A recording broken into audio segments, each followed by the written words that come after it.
Good afternoon, everyone. Thank you so much for being here, and I'm thrilled to be here today with Jason. Jason is relatively unique in this world in that he really does wear two seemingly very different hats. He's the co-founder of the Columbia University's Center on Global Energy Policy, where they really focus on geopolitics of energy, largely but not exclusively oil and gas, and increasingly things like renewables and really the geopolitics of all energy. At the same time, he's also the head of the nation's very first climate school. And so for problems that are as global as energy and climate, I think we all need more people like Jason. Before I ask him some questions, I have two questions for everybody out in the audience, making sure everybody's still awake after their lunch tiredness. The first question is, raise your hand if you've heard of Zero Week or been there. Okay, not that many hands. It's a big energy conference in Houston that is just getting wrapped up now. It's historically been largely oil and gas, but increasingly other technologies and energy sources as well. Second question, raise your hand if you think oil and gas companies could or should fill some sort of role in addressing climate change. Okay, I see a lot more hands. Jason is just coming to us fresh from Zero Week. Jason, I would love your reaction to what you just saw in the audience. And what are your observations at Zero Week that you think this audience should know? Yeah, well, thanks to Aspen Institute and Greg and the whole energy environment team for the invitation to be here. And we need more journalists and experts like you, Amy, too. And you kind of know these worlds incredibly well. We probably would have gotten a similar reaction if you'd asked in Zero Week, who was aware there was, it's a little bit more recent than Zero Week, which has been going on 40 years, an Aspen Ideas Climate Festival in Miami. But it's, I think, the world's biggest energy conference. As Amy said, started with a focus in what you would expect in Houston, but huge number of clean tech companies that were there this year and clean tech investors. I think these are two stark realities that we need, I think, increasingly to understand. And we need more people in Houston to understand the conversations here in Miami and maybe vice versa. So, the two realities, one of them was much discussed in Houston, which is that the world is in an energy crisis right now, not quite as bad as we thought it would be or could have been in Europe, but this is a multi-year crisis. Europe is still paying incredibly high natural gas prices that are causing industries to leave Europe.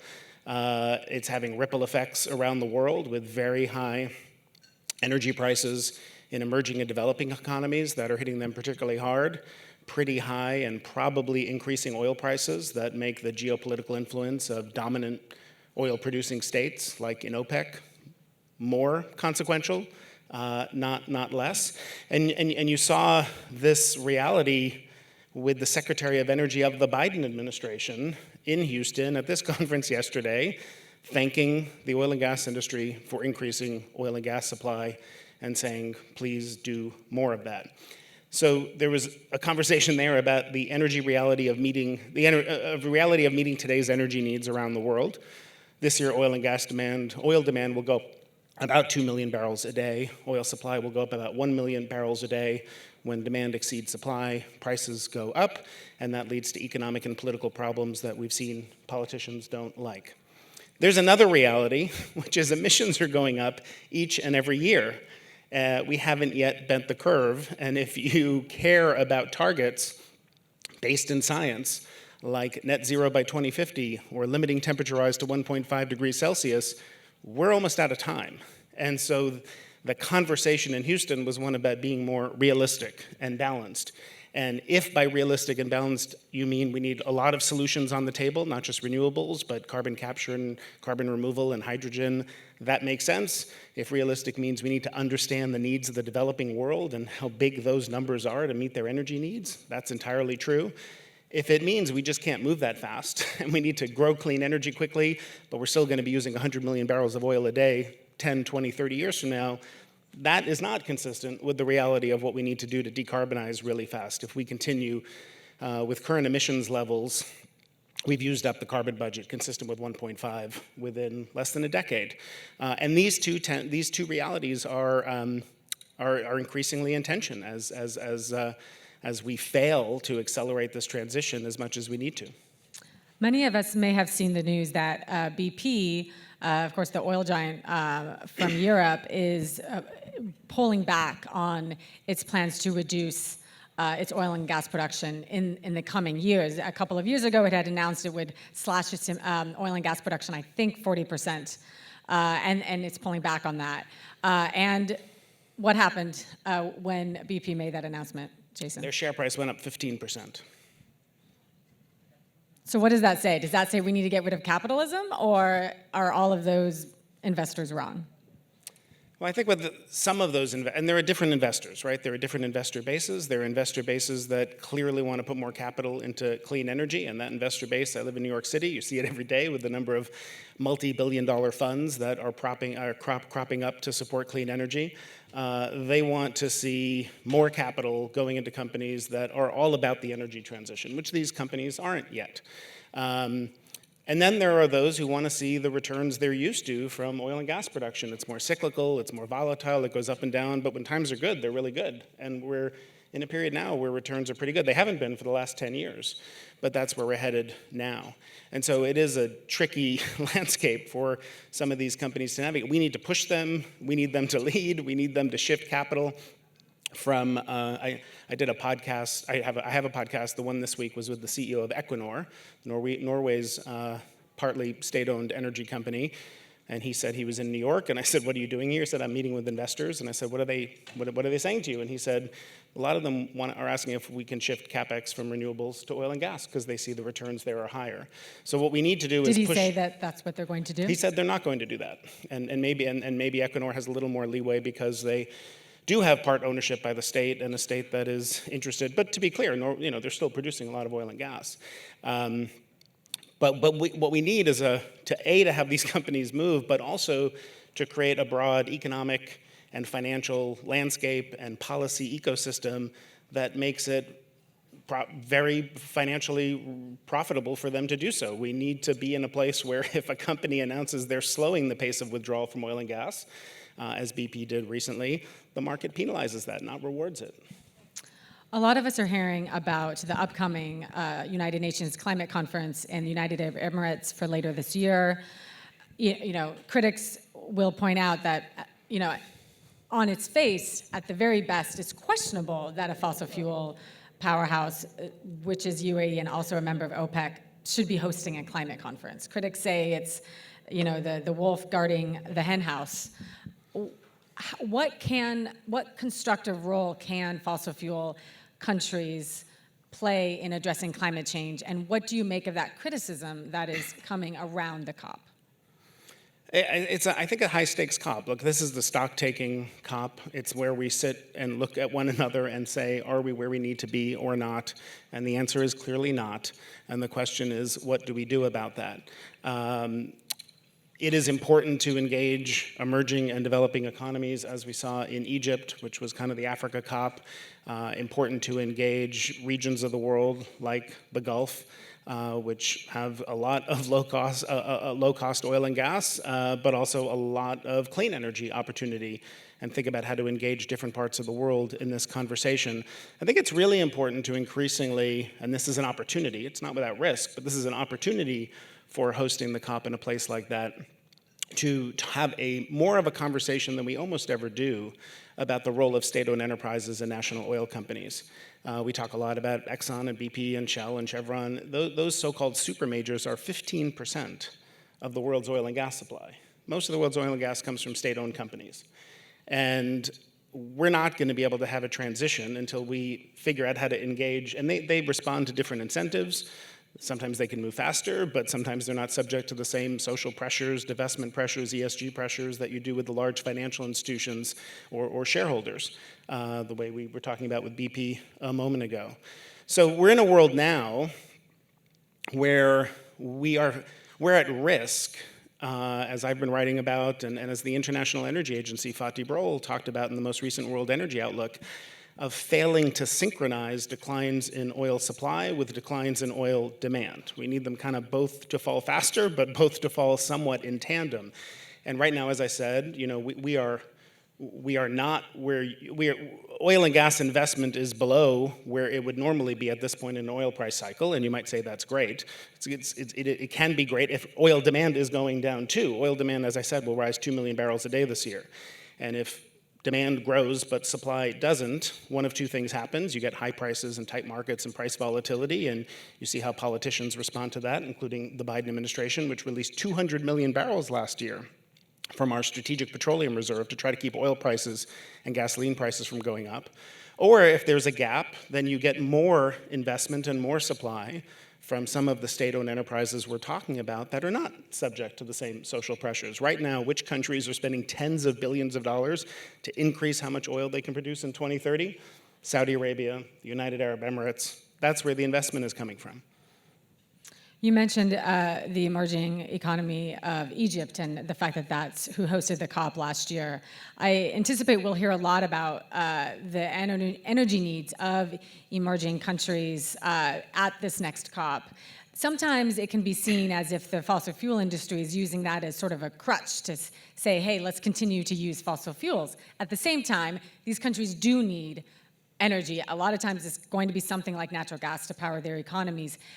At the same time, these countries are dealing with more extreme weather and don't have the financial capability to handle them. Jason, how do you sort of respond to that criticism that, oh, this is just how fossil fuel companies say they need to continue using fossil fuels in the developing world? Why is this such an important topic, and how do you think we should think about it? Yeah, look, I think that criticism is valid in some or many cases. This is a huge priority for the world. It's a huge priority for us at Columbia University, at the Center on Global Energy Policy. We just started what we call the Energy Opportunity Lab, co-led by Andrew Kamau, who's here, who just left the Ministry of Energy in Kenya. Columbia has a global center in Kenya. We are increasingly spending a lot of time thinking about emerging and developing economies. That's where the emissions growth is coming from. Not where the emissions have been in the past, to be clear. These are the parts of the world that did not cause this problem, have emitted almost no CO2 to date because they use so little energy per capita, don't have the resources to cope with the impacts of climate or to necessarily grow in a cleaner way than they have in the past. And we see that every day, right? I mean, Pakistan, the third underwater, in part significantly exacerbated by the impacts of climate change, and seeing rolling blackouts and struggling to afford energy because of the global energy crisis we're in and the very high natural gas prices that were exacerbated by Russia's cutting off supplies to much of Europe. In response to that, Pakistan recently said they're reversing their plans to use liquefied natural gas. And what are they doing? They're using more renewables, but they're also quadrupling coal capacity. And so we need to make low carbon, zero carbon energy affordable for these parts of the world by de-risking investment. We need something like $3 or $4 trillion a year in total by 2050 in a net zero scenario, about $500 billion to $1 trillion just by 2030 in the developing world. Most of that will be private capital, but a lot has to be catalyzed by public investment. And renewables and other forms of clean energy often compete favorably. But there are barriers to putting capital to work in many of these parts of the world. That's why the cost of capital is anywhere from 3 to 7 times higher.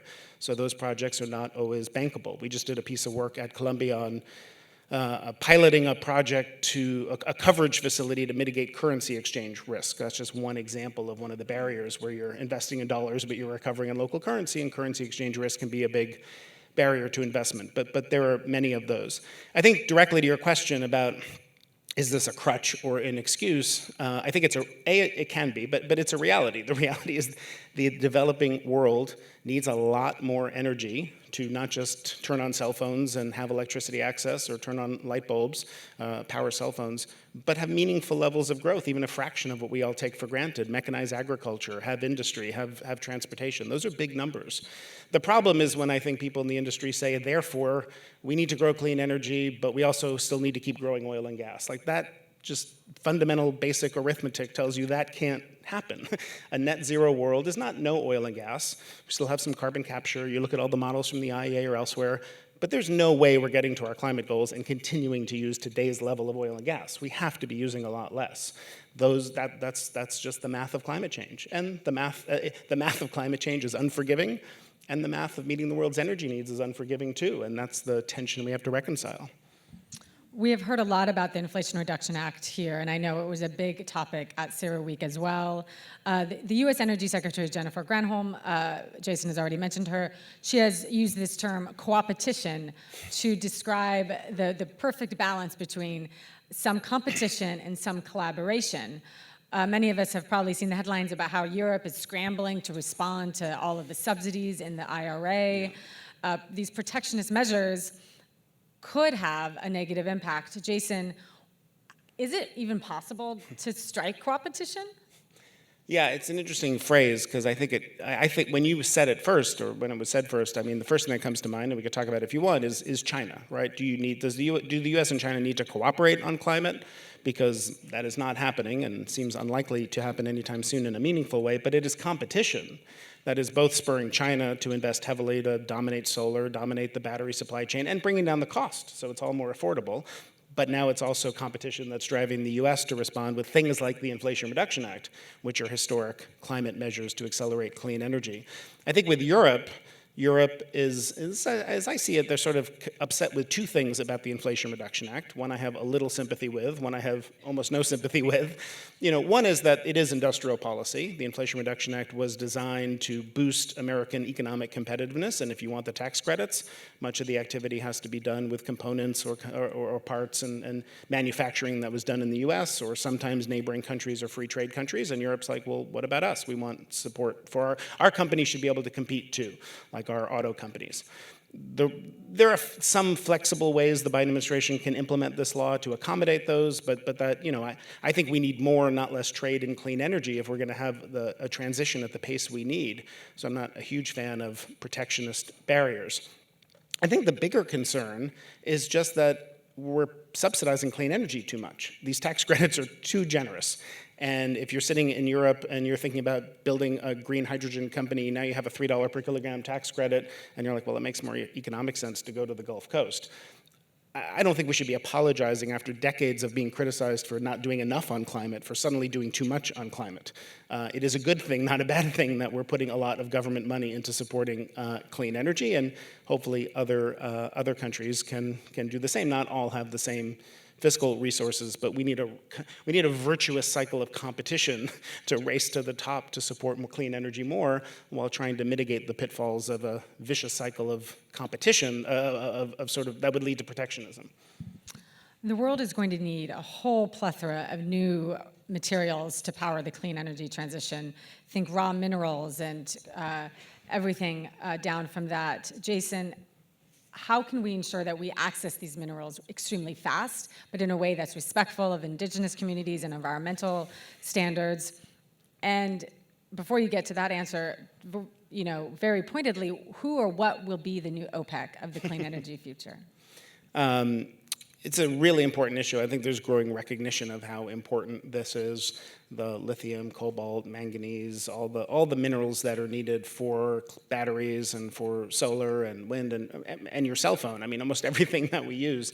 If we're in a net zero by 2050 scenario, I think the IEA shows us increasing critical mineral demand sixfold. I mean, these are big, big numbers. And most of these are much more heavily concentrated. So, the largest oil producing states, US, Russia, Saudi Arabia, each produce 10% of world supply.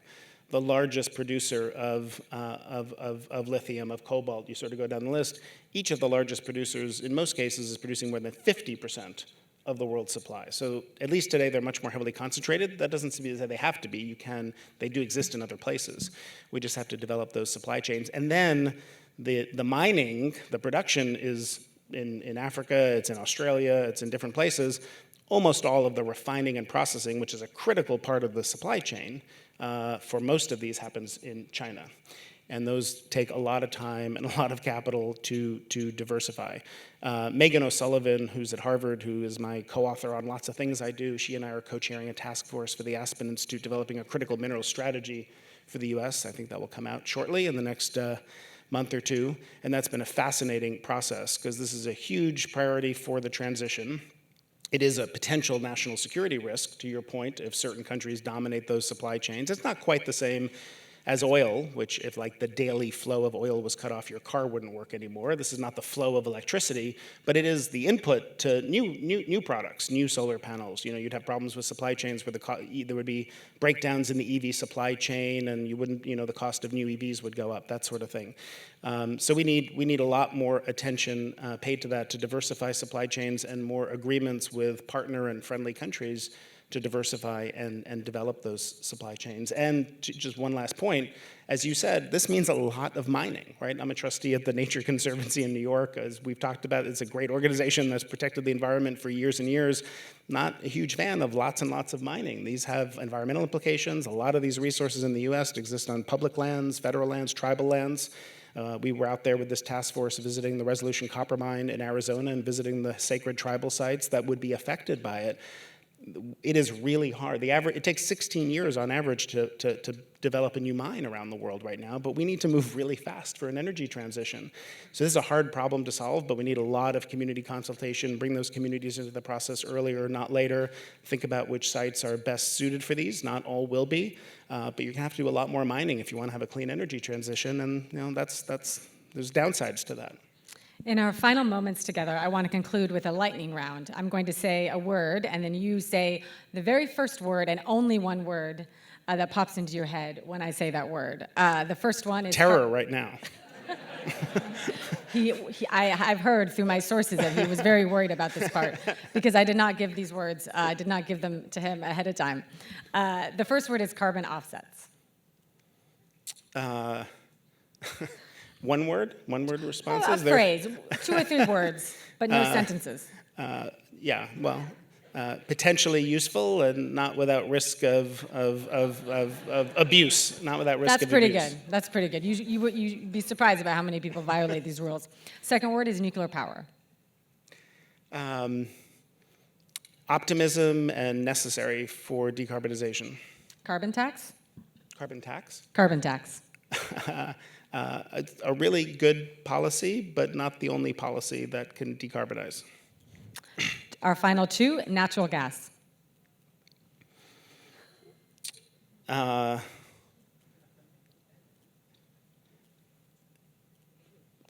Carbon emitting, greenhouse gas emitting, and different time frames for different parts of the world to decarbonize. And final, China. Coal, biggest emitter, biggest growth in clean energy. I mean, coal is the first thing that comes to mind. It's 30% of the world's, 50% of the world's coal use, 30% of emissions, and it's still building new coal plants. That has to change quickly.